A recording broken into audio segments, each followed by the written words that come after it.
Hi hello welcome జయ Volga videos. అందరూ ఎలా ఉన్నారు? ఇప్పుడు నేను మీకు చూపించేది బెండకాయ చేపల పులుసు.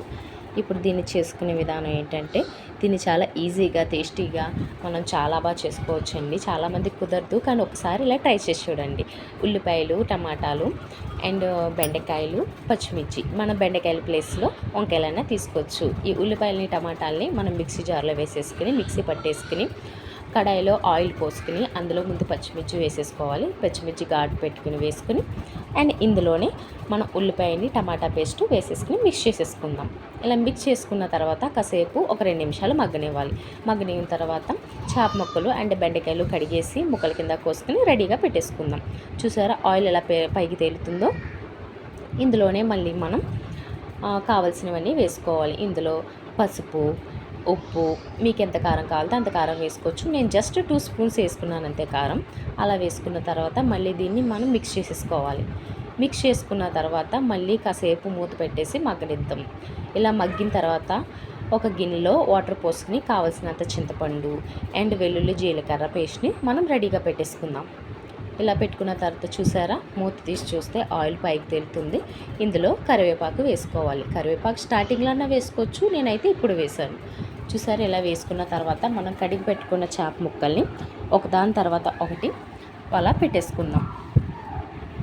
లేతగా కట్ చేసి పెట్టుకున్న బెండకాయ ముక్కలను కూడా వేసేసుకుందాం. ఇందులో ఈ ప్లేస్లో మీరు బెండకాయ ముక్కల ప్లేస్లో వంకాయ ముక్కలనే వేసుకోవచ్చు.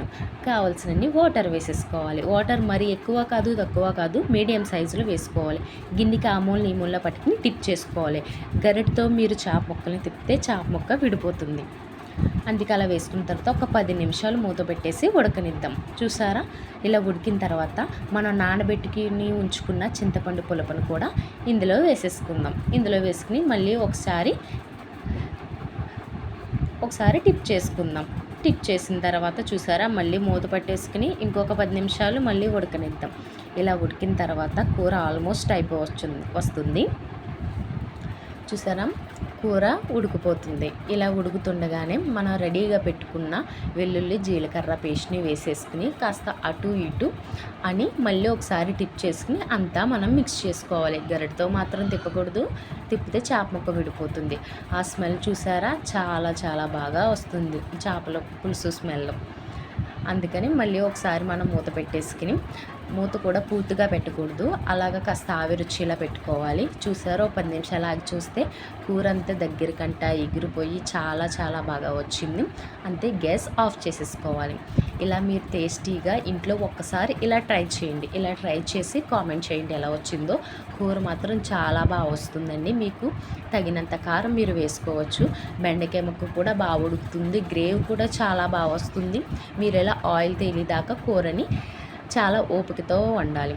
చూసారా, కర్రీ మాత్రం చాలా చాలా బాగా వచ్చింది. ఒకసారి మీరు కూడా ట్రై చేసి కామెంట్ చేయండి. నా ఛానల్ని లైక్ చేయండి, షేర్ చేయండి, సబ్స్క్రైబ్ చేయండి. Okay, bye.